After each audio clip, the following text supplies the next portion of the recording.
Breaking చూస్తూ ఉన్నాము. ఉద్యోగార్థులు ఆసక్తిగా ఎదురు చూస్తున్న తెలంగాణ గ్రూప్ 4 ఫలితాలను తెలంగాణ పబ్లిక్ సర్వీస్ కమిషన్ విడుదల చేసింది. 8084 మంది అభ్యర్థులతో ప్రొవిజనల్ జాబితా టీజీపీఎస్సీ ప్రకటించింది.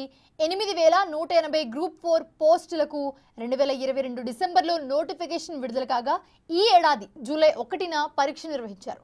గ్రూప్ 4 పోస్టులకు 9,50,000 మంది పోటీ పడ్డారు. 96 పోస్టులు మినహా మిగిలిన అభ్యర్థుల సెలక్షన్ లిస్ట్ను టీజీఎస్పీసీ కమిషన్ ప్రకటించింది. ప్రజా విజయోత్సవాల్లో భాగంగా ఉద్యోగాలు పొందిన అభ్యర్థులకు ప్రభుత్వం అపాయింట్మెంట్ లెటర్లు కూడా ఇవ్వనుంది. ఇదే అంశానికి సంబంధించి మరిన్ని అప్డేట్స్ మా ప్రతినిధి హరికృష్ణ అందిస్తారు. హరికృష్ణ, ఎవరైతే గ్రూప్ 4 ఎగ్జామ్ అటెంప్ట్ చేశారో సో వాళ్ళకి గుడ్ న్యూస్ అనే చెప్పాలి. అటెంప్ట్ చేసిన వాళ్ళకి విడుదలయ్యాయి ఫలితాలు అండ్ అపాయింట్మెంట్ లెటర్స్ కూడా ఇవ్వనున్నారు విజయోత్సవం సందర్భంగా. సో ఎలా ఉండిపోతుంది ఏంటి?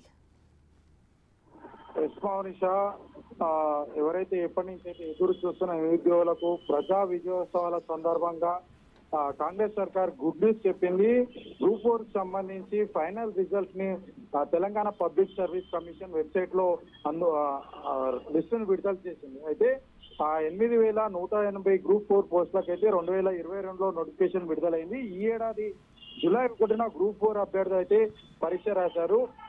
వీళ్ళందరికీ కూడా గుడ్ న్యూస్ అని చెప్పవచ్చు. ఎంతో కాలం నుంచి కూడా నిరుద్యోగులు చాలా ఒడిదుడుకులు ఎదుర్కొని ప్రిపేర్ అవుతున్నారు. చాలా మంది కూడా అటు లైబ్రరీలకే పరిమితమయ్యి అటు స్టడీయాలకే పరిమితమై కూడా చాలా సంవత్సరాల నుంచి కూడా ఉద్యోగం వస్తే మా భవిష్యత్తు మారుతుందంటూ కూడా ఎదురు చూసి వాళ్ళంతా కూడా ఎదురు చూస్తున్న వాళ్ళందరూ కూడా గుడ్ న్యూస్ అని చెప్పవచ్చు.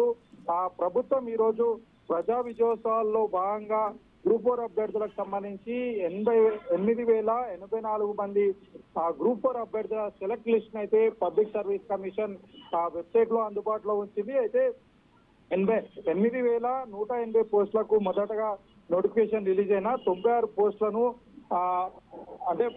వారికి సంబంధించి రిజల్ట్ ను ప్రకటించకుండా అయితే ఆపడం జరిగింది. ఎందుకంటే ప్రధానంగా ఈ యొక్క నోటిఫికేషన్ లో దివ్యాంగులకు సంబంధించి దాదాపుగా 96 పోస్టులు ఉన్నాయి. 96 పోస్టులకు దివ్యాంగులకు సంబంధించి చాలా వరకు ఎలిజిబుల్ లేకపోవడంతో ఈ 96 పోస్టులను ప్రభుత్వం Telangana public service commission hold లో పెట్టిందని కూడా చెప్తుంది. ఈ పోస్టులతో పాటు మరికొన్ని పోస్టులు కలిపి తొందరలోనే ఇప్పటికే ప్రభుత్వం జాబ్ క్యాలెండర్ కూడా విడుదల చేసింది. సో వచ్చే సంవత్సరానికి సంబంధించి జాబ్ క్యాలెండర్ లో అయితే ఈ పోస్టులు కూడా జోడించే అవకాశం అయితే కనిపిస్తుంది. అయితే ఎవరైతే గ్రూప్ 4 సంబంధించి ఎంపికయ్యారో వాళ్ళందరికీ కూడా డిసెంబర్ 9 లోపు అయితే ఎల్బీ స్టేడియంలో పెద్ద బహిరంగ సభ చేసి సీఎం రేవంత్ రెడ్డి నియామక పత్రాలు అందజేయనున్నారు. Thanks for the updates Harikrishna.